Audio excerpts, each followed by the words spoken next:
What up, Fightful fam? Shakiel Mahjouri. You can call me Shaq here with someone called the Moroccan Devil, but from everything I've seen, he seems like a nice enough guy.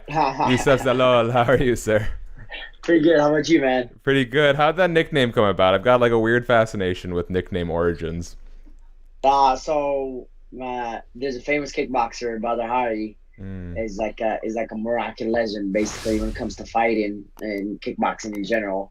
But when I started training in the United States, I had my first kickboxing fight, and then we go into the second kickboxing fight, and then after the second fight, I was riding back with my coach, my old coach, and he was like, "Oh, I'm gonna start calling you the Moroccan Devil." I was like, because I loved watching Badr. I was like watching Badr right in front of him and like stuff like that. And then he's like, "I'm gonna start calling you the Moroccan Devil," and then literally we stuck with it since then. Yeah, man, it's best when it comes naturally, especially when you get it from like a coach or something. I feel like it's got a Yeah, little yeah. bit I more was meaning like, to it. yeah, I was like, we were riding, and he started calling me, and then like started loving it, and he started calling me from there. And then it was the nickname from there. So, like just looking down your resume, the pace has been crazy. You're, what, 3 years into your professional career, already got 12 fights, and you're in the UFC.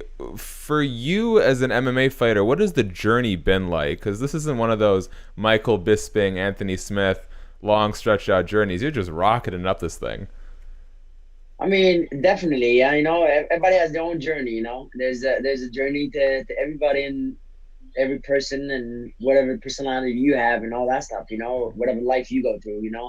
But I was like one of those kids, I was gonna be in the UFC when I was 6-0 and blah blah, and I lost my two biggest fights. It was my first LFA main event and lost that fight close, and then some guys actually gave it to me, and a lot of Mm-hmm. a lot of people gave it to me. So I was like, man, I can't have that, and I was like, this is not the way I wanna put myself into. And then the next fight was contend like it was supposed to be win that fight and then go contender series. That Mm-hmm. I lost that fight, so that was my chances of going to contender series. So it was very hard, but it's a blessing in disguise though. I needed those two lessons before moving on to like you said, it's like I only been pro for so long. It's like 2 years and a half or like close to three Mm-hmm. years now. So it's like for me, it's been a roller coaster. I tell you that. It's like nonstop fights, always staying ready, and to just trying to change my life.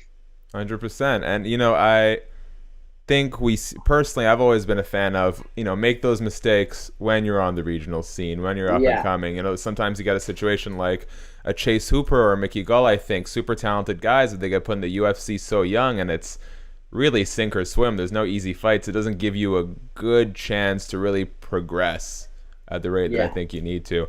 I was watching your interview with Mike Heck of MMA Fighting, and you mentioned how you love getting into quick, short notice fights. You don't have to think about it. You just rush. Like, what is it about the longer camps that isn't to your liking? I don't know, man. It's just like they were like you start the media, and then like you gotta do all that for the first week. Second week, you're all excited, you're about to fight, and then it just gets dragging down like to the fifth, sixth week. You're like, oh God, here Mm-hmm. we go. Like we have a fight coming out soon. Like stay ready. But hey, man, it's part of the business though. It's like you get a 100%. full camp, you take advantage of it. It's like whatever. That means you're gonna really focus on more recovery, focus on more strategy now this time instead of anything. So I feel like it's a win-win for me anyway. Yeah, as a media member, I do not pity all the media that fighters have to go through, especially pre-fight. I feel like everyone's in a good mood post-fight. The cut's done, the fight's over with, but pre-fight, I have no qualms when people turn me down or they get upset or they're in a bad Oh, mood. I've been doing it the last three Yeah. fights right now. It's like literally, especially the last two fights. It was 6 weeks to the difference between them two. So I was like, I did a bunch of interviews like 2 days straight. Yeah. Just my whole day. I was like the interviews pre-fight, and then after the fight, and then we got short notice again. It was pre-fight, after fight. So I guarantee you we're gonna get another one to be like, oh, pre-fight, here we go. But hey, Yeah, man, man. it's part of that. It's part of the game, though. I we have so many vets at the gym. Like we ask them and stuff like that. They have it worse than us. Like when they had the main event and stuff like that, they said you're lucky enough to get a training session in that day. So that's how crazy it is. So that's why I was like, I'm just happy the way that I have it right now instead of going all crazy. 100%. Can you tell me a little bit about how you got your start in MMA? Because you're one of those new generation of fighters who's coming into this with a really well-rounded game. So I came to the United States when I was 12, Mm-hmm. and then really didn't start training until like I was 14. Started doing kickboxing and started doing a little jiu-jitsu, little MMA, but it was mainly like striking, because they knew I was a striker, and I'm just a kid, I was like just learning and just doing it in the open classes, kind of having fun, I was like, this is cool. But at 16, I had my first American kickboxing fight because I couldn't do MMA until I was 18. Mm-hmm. And my old coach was really focused on like, listen, man, you're young, I don't want to like no brain damage and stuff like that, So he was like, we had headgears on and all this stuff on, when I was young. So I was like, whatever, I was like, he was really protecting like not just your fighting career, is protecting like your life in general, like he was on it, I was like, so that's why we took kickboxing fights, everything on shin guards, headgear, gloves, 16 ounces and everything, so we were like, okay, this is like sparring, but I was Mm-hmm. young, I was like, oh, what, I'm going to this, like I'm about to go fight somebody. But and after that, at 18, I had my first MMA fight, and then that's why I didn't know nothing about the ground at all. Like I was good enough, but I was not nothing at all. It was like I went out there and got smoked the first round. I think I like defended like six submissions. I was like, oh my god, this is insane. And the fighting was outside. Like the cage was Oh outside. yeah. I was like, oh my god, like we had to warm up outside. Like they had RVs for us to warm up inside. I was like, no, I'm not warming up. What the hell? What's going on here? And I was like, Yeah. so and he started like pouring a little bit before my fight. So like I was like, it was all the experience, my first fight. And they Yeah, were like, 100%. and I was just 18 years old. They were like, oh, you about to fight a guy who's like 30 years old. He's a brown belt in jiu-jitsu, and then good luck. Like have fun. And I was like, oh my god. But second round, I came in and my coach like screaming at me. He does not want to strike with you, like this, that.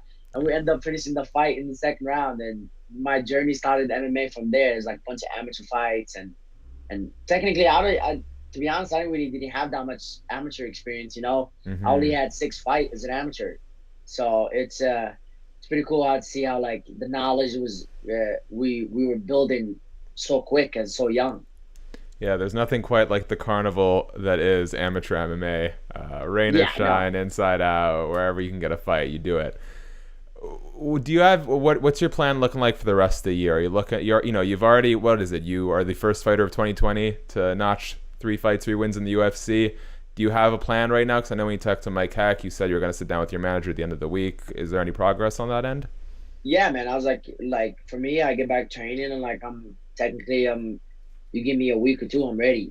Like that's the level we bring to in Factory X and all my training. So it's like whatever. But like I was like, I know they need so many guys, like so Mm-hmm. many opportunities. So for me, I was like, I don't say no to an opportunity. So I can't wait to get a phone call and say, hey, you want to fight in 6 weeks? Like let's go. In 4 weeks, I was like, let's go, let's do it. So I mean, I don't know, man. I don't care, man. I want to keep the Yeah. ball rolling. I was like, I have nothing else to do. I really don't. It's like Yeah, I this looked at your world. Instagram, dude, and it's basically just this. Your wife a little Yeah, bit, but mostly just this. yeah. It's like pretty much. It's like not a whole lot to do right now, especially in this world. I was like, Yeah.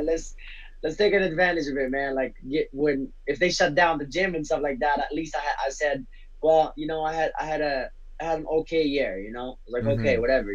Like this is not it for me. I'm not satisfied with all that these 3 fights that I fought in a year already. So it's like whatever, man. It's just another day. I was like I wanna be like the best fighter I can be. Like when I fight in, be like, oh my god, like this kid is 24 years old and like he can bring a lot of in MMA, not just oh he's a striker, he's a jiu-jitsu guy and stuff like that. So that's what I we focus on. So nothing confirmed. You don't have any fights in the works right No, now. nothing confirmed. I'm pretty Okay. sure. I'm pretty sure it happens soon, though. I'm pretty sure it Yeah. happens soon. All right. Fingers crossed for that. As we start wrapping up here, what is the best Moroccan food that people need to get their hands on? Oh God, there's a lot. I mean, if you want to go tradition way, you got to go couscous. That's Mm. every Friday. They do that every Friday. But my favorite one is like it's called tagine. It's Mm-hmm. tagine. It's like the thing you cook it on. That's why it's called tagine. The Okay. thing you cook it on is tagine. But man, you can make so much with that. Like you just go like freestyle almost. Like beef, chicken, turkey, everything. You can mix anything. And they cook it for a long time, and then you eat it with bread. Yeah, I get it. Yeah, for sure. There's with Iranians, there's like two ways to go. It's like if someone's going to a restaurant, like the Iranian place next door, it's kebab all the way. There's nothing else to eat. But if you're coming over and grandma's cooking, then you gotta open. Like there's a whole endless world of Yeah, possibilities on yeah, that side, right? that's like it's like completely different. Like, what do you specialize on? Like, oh, Exactly. grandma, okay, like a nine packer. Like a restaurant, be like, okay, they famous for this, they famous for Yeah, that. yeah, But like grandma, you be like, okay, whatever she's good at, let me do that. You know? exactly. You're married, right? Yeah, I'm married. Is there? Yeah, so I find that super interesting because I'm 24 years old, so we're in the same age bracket here, and I find generally young people are getting married like later and later in life. So tell me a little bit about how you met your wife and like how it's been kind of incorporating her on your MMA journey. So for me, I was like never a guy who goes out or do any of that stuff. Like, I was like for years, all I did was train and home. That's Hmm. it. For years, and technically I'm still doing that right now as we speak. Yeah.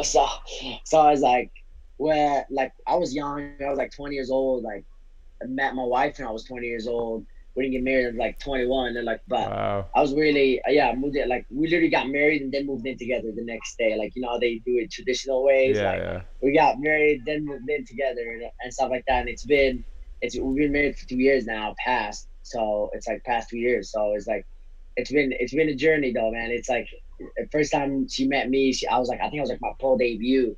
Wow. She was good, yeah. So she was like, she came in with a bunch of tequila and limes and said, gotta like get the stress away. And she met my family the first time that day too, because my dad was sitting right next to her. So I gave her the tickets to sit right next to my dad to watch. So that was like a little crazy for her. That was like so much emotion for her. But it's since then though, it's been a crazy roller coaster, but it's been in there though, man. Yeah, man. That's super cool. That's super cool. You never know, right? Never know when you'll meet the one. Hey Last man, question. I don't wanna be that guy. Like, you go to the UFC and then like party all out and fucking having kids and stuff like that, man. I'm cool, man. Like I wanna try to keep me on the line, man.